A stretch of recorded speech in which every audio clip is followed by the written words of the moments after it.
Juan capítulo 9, versículo 31. Dice, Dios no oye a los pecadores, pero si alguno es temeroso de Dios, así dice, ¿no? Pero si alguno es temeroso de Dios. Dios no oye a los pecadores, pero si alguno es temeroso de Dios. ¿Qué es lo contrario? ¿Qué es lo opuesto a ser pecador? Lo contrario de pecador, ser temeroso de Dios. Así dice, Dios no oye a los pecadores, pero si alguno es temeroso de Dios, entonces son dos cosas opuestas. El que es temeroso de Dios no es pecador. El que es pecador no es temeroso de Dios. Así la persona diga, no, yo soy cristiano, hace tantos años, y así suena una música muy bonita, suene Jesús Adrián Romero, suene así los cantantes más famosos, así Marcos Barrientos, así suene unas canciones lindas, lindísimas, mientras la persona dice, yo amo a Jesús, yo amo, yo amo. Si esa persona es pecador, esa persona no es temeroso de Dios. Eso está en Juan, capítulo 9, versículo 31. Los pecadores y las personas que son temerosas de Dios son dos grupos totalmente opuestos. ¿Qué es ser temeroso de Dios? Incluso no sé si se han dado cuenta que a muchas personas les incomoda esa expresión de temeroso de Dios. En el último video que subimos, esa expresión suena, temeroso de Dios. Y en el penúltimo, no en el último, sino en el penúltimo. Y hay personas que escriben, uy, ¿qué es eso de ser temeroso de Dios? Hay personas que han escrito en videos anteriores, uy, a mi Dios yo no lo temo, a mi Dios yo lo amo. Así dicen. En la Biblia dice, ser pecador y ser temeroso de Dios son dos cosas opuestas. Tú tienes que estar en uno de los dos bandos. O eres pecador o eres temeroso de Dios. Lamentablemente, ¿por qué a las personas les parece fea esa expresión de ser temeroso de Dios? Porque las personas quieren que todo sea dentro de su paz. ¿Por qué digo su paz? Jesús dijo, mi paz os dejo, mi paz os doy. No como el mundo os la da. Uy, ¿cómo así? ¿Cómo así? Espere. O sea que hay dos tipos de paz. La paz que da el mundo y la paz que da Dios. ¿Son diferentes? Sí, son diferentes. El ser humano, ¿qué tiene por paz? ¿Qué entiende el ser humano por paz? Que todo me salga bien, que no haya ningún problema, que no haya ninguna resistencia, que todo salga como yo deseo. Eso es lo que la gente llama paz. Así llama paz. Pero ausencia de problemas. Resumiéndolo, paz, el ser humano llama ausencia de problemas. Pero Jesús dijo, mi paz os dejo, mi paz os doy. No como el mundo os la da. El concepto que tiene el ser humano de paz, el concepto bíblico de paz es diferente. Pero ¿a quién le interesa saber bíblicamente qué es la paz? ¿A quién le interesa? Casi nadie se interesa. ¿Qué dice la palabra sobre la paz? ¿Por qué dijo mi paz os dejo, mi paz os doy? No como el mundo os la da. Entonces Jesús, ¿cómo da la paz? ¿Cómo es la paz que da Jesús? Él nos hace estar en paz con Dios. Pero ¿qué tiene de sentido si todo el mundo cree que está en paz con Dios? Todo el mundo cree que por su deseo, por su querer, ya está en paz con Dios. Porque asisten a una iglesia, las personas piensan que ya están en paz con Dios. Porque hicieron una oración en la cual dijeron, Señor, yo te acepto. Desde hoy yo decido aceptarte. Desde hoy yo decido que tú entres en mi vida. Desde hoy yo decido que tú seas mi Padre. No sé si suena, ¿no se dan cuenta que suena algo raro dentro de esa elección que nos han enseñado? Nos han enseñado supuestamente el libre albedrío. ¿En qué sentido nos han enseñado ese libre albedrío? Nos han enseñado, tú eliges cuándo ser hijo de Dios. Así es que enseñan, esa es la enseñanza del libre albedrío. Tú eliges cuándo aceptas a Jesús, cuándo no lo aceptas, cuándo lo rechazas, cuándo lo aceptas. Así enseñan. Tú eliges cuándo quieres seguir en los caminos de Dios o cuándo no. ¿Realmente sabe qué es lo que están diciendo? Tú eres Dios. Esa frase, tú eres Dios, serás como Dios, está disfrazada con un título, libre albedrío. Tú eliges. En el caso de Judas, ¿Judas eligió? Hago una pregunta. Judas, él fue el que decidió voluntariamente, de su libre albedrío. Judas decidió entregar a Jesús? Así es. Hago esta pregunta. ¿Judas decidió? No. Efectivamente veo respuestas. No, no, no, no, no, no, no, no, no. Fue engañado. Alguien dijo una respuesta diferente.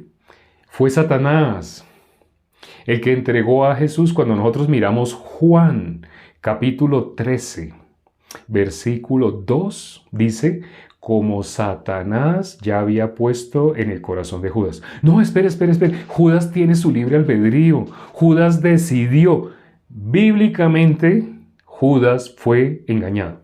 Bíblicamente, Judas solamente era un instrumento.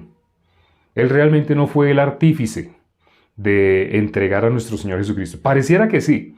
Pareciera solamente cuando un asesino ejecuta, un sicario ejecuta el trabajo. Entonces, en ese momento que el sicario ejecuta su trabajo, en ese momento, ¿cómo se ve? Se ve, ese tipo fue el que asesinó. Ese sicario, cójanlo, él fue el que asesinó. Pero si lo cogen, el que dice, yo solo hago mi trabajo. Yo esto es a lo que me dedico.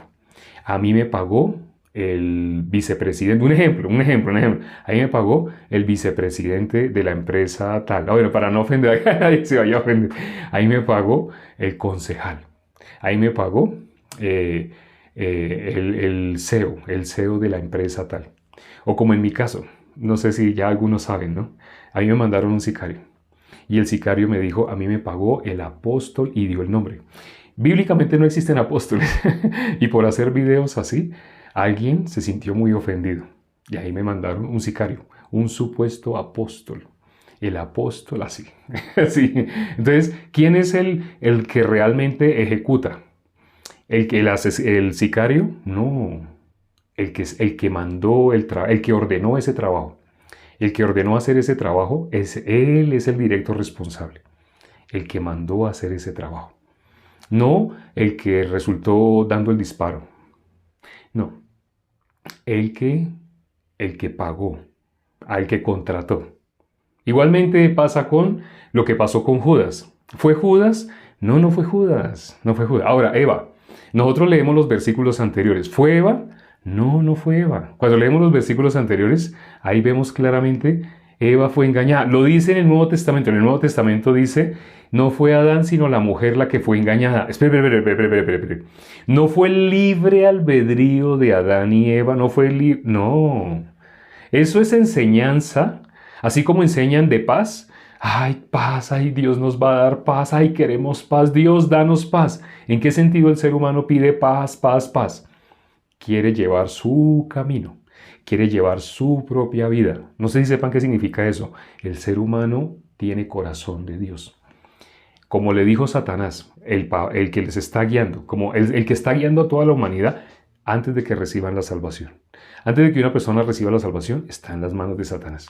Así como engañó a Eva, así como engañó a Judas, así está engañando el príncipe de la potestad del aire a toda la humanidad. No digo esto por asustar, no. Si quieren sentir miedo, la expresión que vimos hoy al principio es ser temeroso de Dios. ¿De quién es que debemos ser temerosos? De Dios. Pero el ser humano realmente, ¿cómo ve a Dios? Ay, no, ¿yo cómo le voy a tener miedo? Yo a Dios antes lo amo, lo quiero. La Biblia dice, si no eres temeroso de Dios, entonces eres pecador. Solo existen los dos, los temerosos de Dios, que también se llaman justos o santos o perfectos. Eso que acabo de decir, sé que a más de uno le puede generar un choque. Eso es bíblico, ya lo hemos visto en otros videos. El apóstol Pablo dijo, así que todos los que somos perfectos. Sé que esto genera ahorita un impacto, un choque, pero si nadie es perfecto. ¿Por qué sale de nosotros una resistencia? Pero si nadie es perfecto. La resistencia que vimos hoy, ¿quién hacía esa resistencia? Sanbalat y Tobías. Hoy leímos el capítulo 6 de Nehemías. Aquí, ¿qué sale? La resistencia a la obra de Dios, al trabajo de Dios. Siempre va a haber una resistencia, siempre va a haber una oposición. Siempre va a haber lo contrario a la obra de Dios. Cuando miramos, por ejemplo, el capítulo 2 de Marcos, en el capítulo 2 de Marcos aparecen 4 pasajes. Un pasaje es un bloque de versículos, puede ser un mismo versículo, pero pueden ser un bloque de varios versículos que encierran un mismo tema. Entonces, cuando miramos Marcos capítulo 2, aparecen 4. ¿Cuáles son esos 4? El primero que aparece es el paralítico, que los 4 amigos bajaron por el techo, Jesús fue a Capernaum. Y estando en Capernaum, entonces, mucha gente se agolpó hacia alrededor de él. Entonces, como no podían entrar al paralítico, 4 amigos se subieron al techo, así, abrieron un hueco y bajaron al paralítico. Ya conocen esa historia, ¿no? Ese es el primer pasaje. Pero aparecen 4 pasajes. 4 pasajes. ¿Cuál es el último de esos 4? El último de esos 4 es cuando nuestro Señor Jesucristo habla sobre el día de reposo, que Él es el dueño del día de reposo. Primer pasaje, el paralítico. El tercer pasaje, ¿de qué habla? Habla de el ayuno. Jesús les dice que Él es dueño del ayuno también. Cuando Jesús les dice sobre el ayuno, sobre los odres, ellos piensan que el ayuno es hacer. En todos los 4 pasajes vemos exacta. Vamos a mirar. Marcos capítulo 2. Marcos capítulo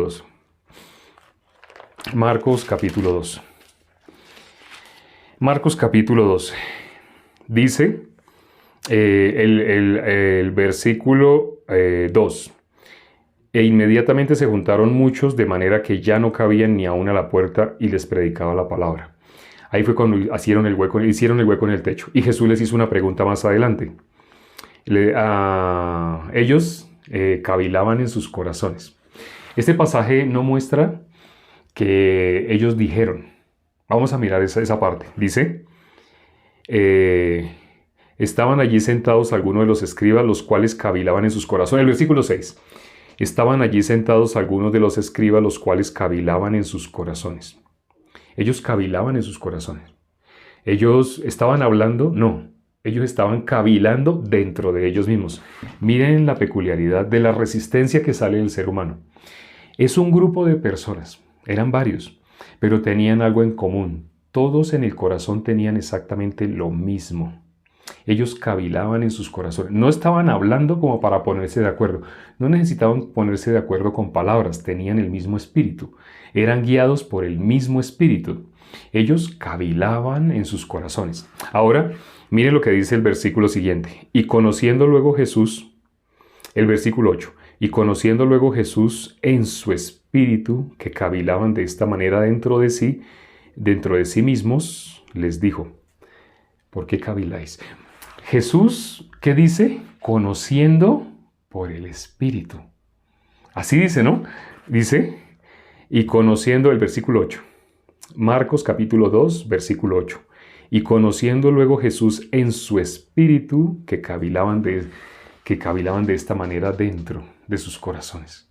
Es decir, ellos cavilaban, pero ellos no expresaron.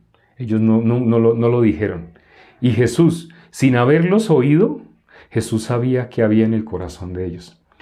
Jesús sabía cómo estaban cavilando. Le dice el versículo 8, la parte final. ¿Por qué caviláis así en vuestros corazones? ¿Qué es más fácil? ¿Cómo cavilaban ellos? Nos saltamos un versículo. Del 6 pasamos al 8. Ahora leamos el versículo 7. ¿Por qué habla este así? Blasfemias dice. ¿Quién puede perdonar pecados sino solo Dios? Este versículo es muy conocido.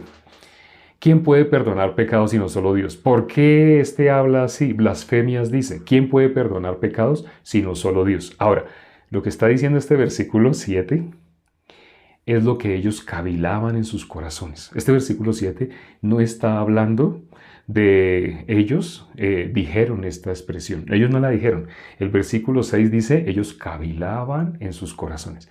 El versículo 8, Jesús les dice, ¿por qué caviláis en vuestros corazones?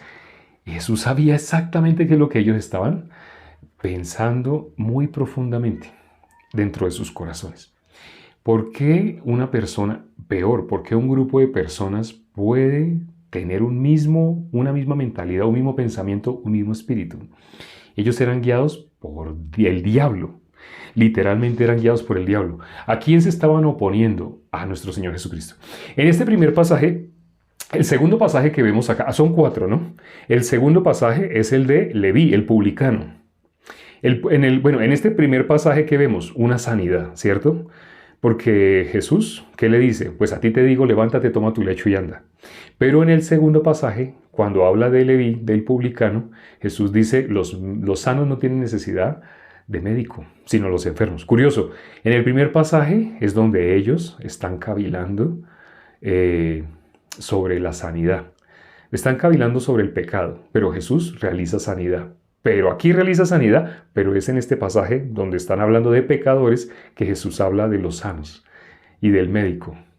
Entonces es como contradictorio, ¿no? ¿Por qué? Porque Jesús lo que está hablando acá en el primer pasaje, el paralítico que le dijo Jesús, levántate, toma tu lecho y anda, Jesús está hablando del pecado, del perdón de pecados. Jesús está hablando de la gracia, el perdón de pecados. Pero ellos, ¿de qué están hablando? ¿Por qué este habla así? Ellos están hablando de la forma como ellos creen que se soluciona el problema del pecado. Para ellos, ¿cómo se soluciona el problema del pecado? Para el común de las personas, ¿cómo se soluciona el problema del pecado? El común de las personas piensa, tiene que dejar de hacer. Entonces, el que fuma, tiene que dejar de fumar. El que toma, tiene que dejar de tomar. El que tiene tal debilidad, tiene que esforzarse por no tener esa debilidad. ¿Qué llevó a la mujer sorprendida en adulterio? A que la fueran a apedrear. Llegaron al punto de que le preguntaron a Jesús, ¿qué nos dices tú? ¿La apedreamos o no la apedreamos? En la ley de Moisés dice así. ¿Qué llevó a esta mujer hasta esa situación de enfrentar ese juicio? ¿Qué la llevó así? Ella fue arrastrada por la debilidad de ella. Pero ella quería que la mataran, no, pero llegó allá arrastrada por la ley. La ley la mató. Ella no pudo cumplir la ley. Nadie puede cumplir la ley. Sé que esto que acabo de decir genera más choque, sí, genera más choque. He conocido personas, últimamente, conocí a alguien que resumió lo que he visto en otras personas. Cuando alguien está bajo la ley, esa persona le hace pequeñas modificaciones a la ley. Voy a nombrar el 10º mandamiento, no codiciarás. A esta persona hace poquito le nombré, no codiciarás. Automáticamente, ¿qué me dijo? No, pero eso no es codiciar. Yo le dije, si tú vas caminando y ves una moto que te gusta, porque como era un varón, pues le hablé de motos, y tú ves una moto que te gusta, era un hombre, entonces le dije, tú cuando ves esa moto, ay, como te gustó, ya codiciaste la moto. Y me dijo, no, yo no codicio, porque es que eso no es codiciar, me dijo él. Me sorprendió. Le dije, bueno, dígame entonces qué es codiciar. ¿Qué me dijo él que era codiciar? Yo creo que codiciar es más bien cuando una persona tiene millones y millones de dólares y quiere tener aún más millones de dólares.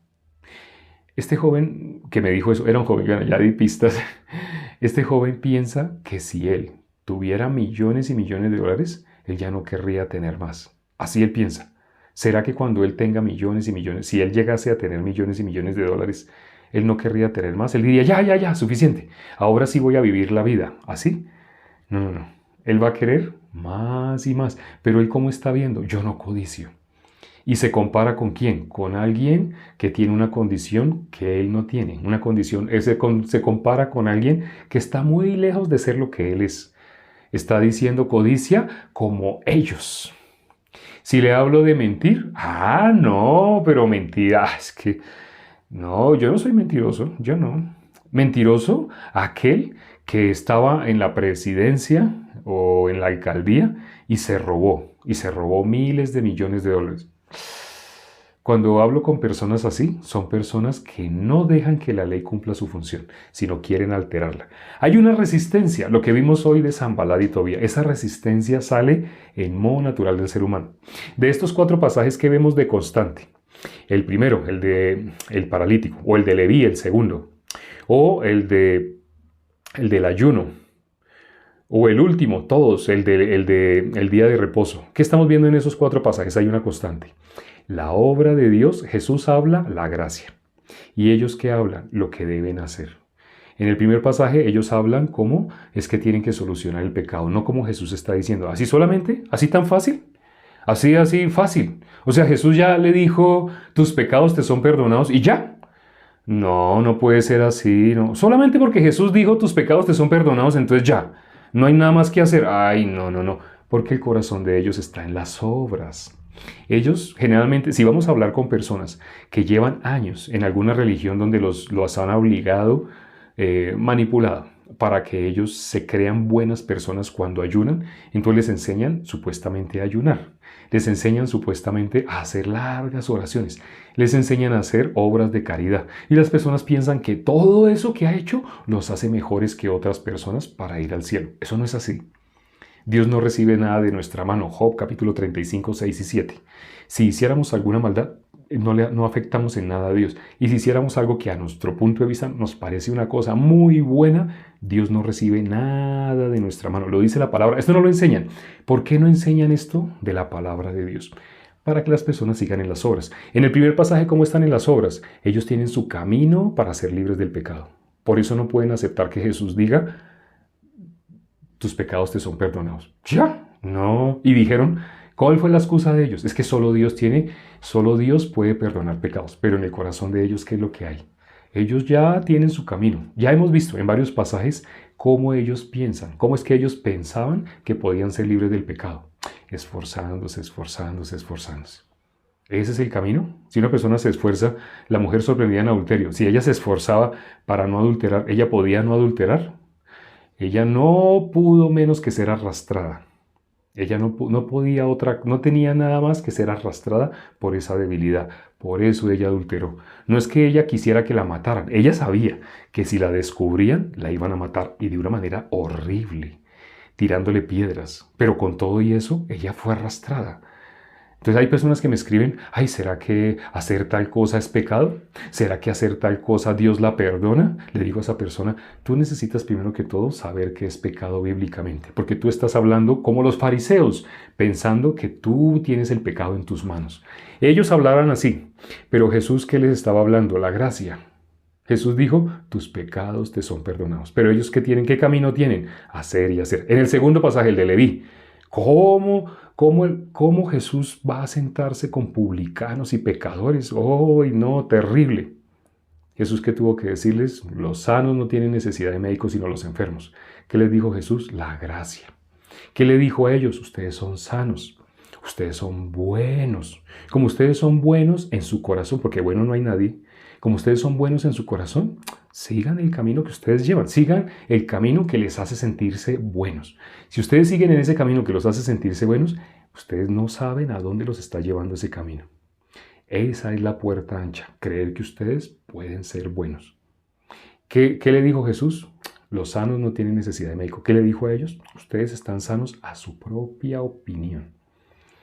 Ellos pueden necesitar, así como Leví. Leví recibió a Jesús y lo recibió porque él en su corazón que vio, él sabía que no tenía ninguna opción delante de Dios. El tercer pasaje.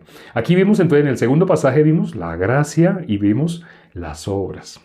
Las obras. Ellos como piensan, como el Salmo 1 dice, bienaventurado el varón que no anduvo en sillas escarnecedores, ni en camino de pecadores. No andaba en camino de pecadores ni en sillas escarnecedores se ha sentado, sino que en la ley de Jehová está su delicia y en ella medita de día y de noche.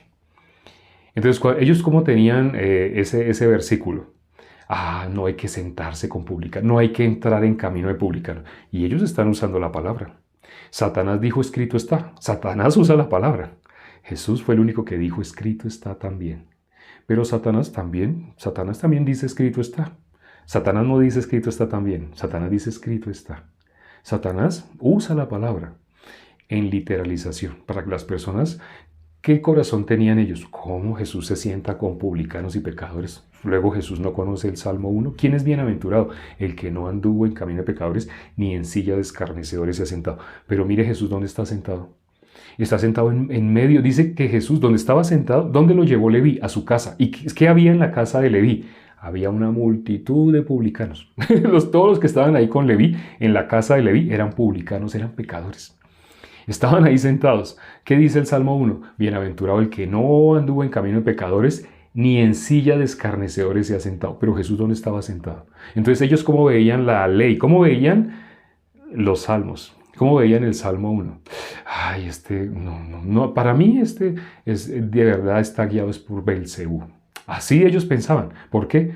Porque ellos estaban mirando el Salmo 1. Debo hacer, no debo hacer. Si se dan cuenta la constante, toda resistencia. En los 4 pasajes, ¿cuál es la resistencia que vemos? Hacer, ellos quieren hacer para el pecado. Aquí ellos quieren hacer en cuanto a la ley. Ahora, ¿qué dice el tercer pasaje? Sobre el ayuno. El tercer pasaje sobre el ayuno. Jesús les dijo, al final de ese pasaje, ¿qué les dice Jesús? Le dice, mientras el esposo está, ¿cómo van a ayudar los que están de bodas? ¿Cómo van a ayunar? Es más, ¿sabe qué dice Jesús? No pueden. Así dice. Vamos a leerlo. Vamos a leerlo. Dice el versículo... el versículo 19. Dice el versículo 19. Jesús les dijo, ¿acaso pueden, está hablando de poder, acaso pueden los que están de bodas ayunar mientras está con ellos el esposo? Entre tanto que ellos tienen consigo al esposo, no pueden ayunar. ¿Sí sabían? Así dice, no pueden ayunar. ¿Pero qué dice después? Pero vendrán días cuando el esposo les será quitado y entonces en aquellos días ayunarán. Nuestro Señor Jesucristo, mientras estuvo, Él era el que anunciaba. ¿Los discípulos tenían el Evangelio? No lo tenían. Estaban al lado de Jesús, pero todavía no sabían exactamente el Evangelio. Ellos no conocían. ¿Cuándo recibieron el Espíritu Santo? Cuando nuestro Señor Jesucristo ascendió. La última vez que ellos lo vieron. Ahí en ese momento, al día siguiente, ¿qué pasó después? Recibieron el Espíritu Santo. ¿Pero qué pasó antes? ¿Ellos podían anunciar el Evangelio? No, porque no tenían el Espíritu. Os conviene que yo me vaya. Si yo me voy, les enviaré el Consolador. Cuando Él venga, convencerá al mundo de pecado, de justicia, de juicio. De pecado por cuanto no creen en mí. ¿Qué es el ayuno? Lo que ellos empezaron a hacer una vez que recibieron el Espíritu Santo. La gran comisión, ese es el ayuno. Hay un video en el cual explicamos, ya aquí no podemos entrar en detalles porque el tiempo ya nos acabó, nos queda como un minuto. Cuando hace poco hicimos un video que se llama El verdadero ayuno. Son 4 pasajes, hemos nombrado 3, rápidamente nombremos el último. El último pasaje, ¿cuál es? Sobre el día de reposo. Y Jesús les dice que aún nuestro Señor Jesucristo es dueño del día de reposo. El Hijo del Hombre es dueño del día de reposo. Pero ellos, ¿cómo ven el ayuno? Tengo que hacer, no tengo que hacer. No sé si se dan cuenta, pero la constante es igual en los 4 pasajes. Estamos hablando de Marcos 2. Aquí llegamos por la resistencia que hay en el ser humano. Cuando está en las obras, está en qué tengo que hacer, cómo debo hacer. El primer pasaje. El segundo pasaje, igual. ¿Cómo debo hacer? ¿Qué debo hacer? El tercer pasaje, igual. ¿Cómo debo hacer el ayuno? Así. El cuarto pasaje, ¿qué habla? ¿Cómo guardar el día de reposo? Pero todos están hablando qué debo hacer, qué debo hacer. ¿Y qué les habla Jesús? La gracia. Él es el reposo. Él. El ayuno es hablar de la obra que Él hizo. Ese es el ayuno. Eso está en Isaías 58. Vean ese video donde hablamos sobre el verdadero ayuno.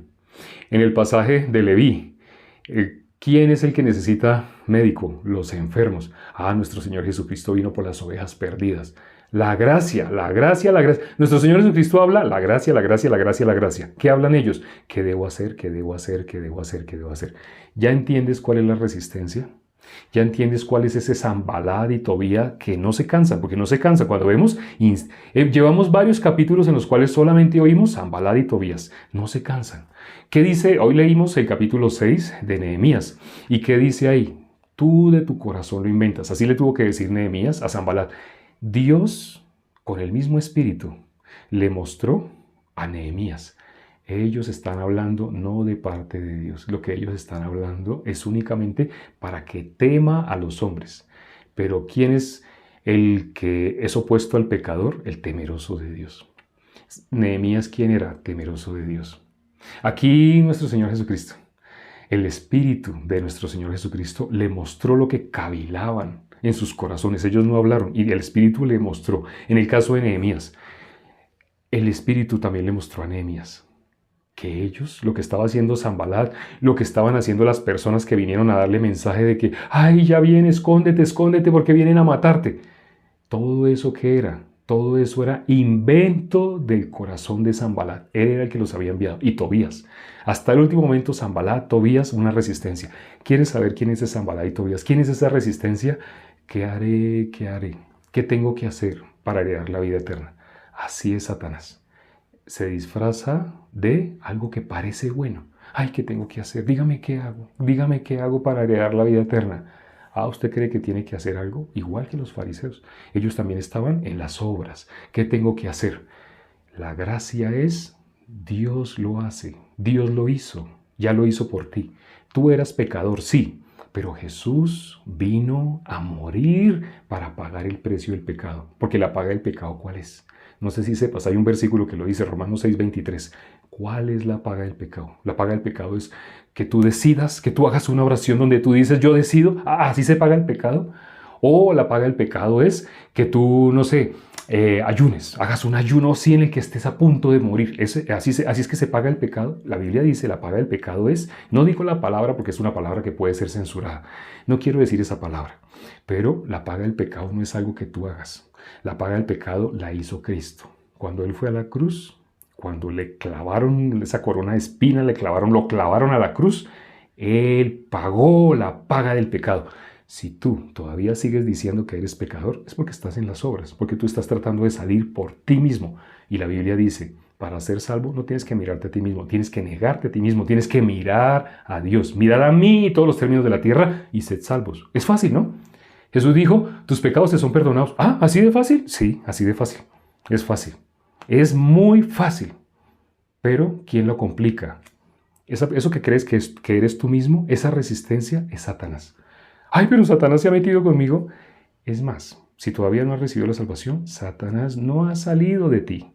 Ha estado jugando contigo. Satanás no es lo que enseña en las películas. No, Satanás es lo que tú crees que es tu pensamiento. Vamos a orar ya para terminar. Padre, gracias por este tiempo que nos permites para considerar tu palabra. Padre, permite, Señor, que las personas que se conectaron el día de hoy sigan escuchando, porque la Biblia dice que la fe viene por el oír la palabra de Dios. Si alguien ha llevado un camino como el de los fariseos, se va a sentir confundido. Hoy es probable que muchas personas se hayan sentido confundidas, pero ese sentirse confundido es el comienzo. Si perseveran oyendo, inevitablemente van a recibir la fe para salir del engaño de la religiosidad, del engaño de haber estado en un cristianismo falso. Ten misericordia a todos los que se conectaron el día de hoy. Junto con los hermanos oramos pidiéndote, Padre, que les abras el entendimiento, que les quites la venda, que les permitas comprender las Escrituras. Ten misericordia a todos. Quebranta los corazones que todavía no han sido quebrantados para recibir tu palabra. Haz lo que sea necesario para que las personas que hoy se conectaron puedan recibir la salvación. Te lo pedimos y hemos orado en el nombre de nuestro Señor Jesucristo. Amén.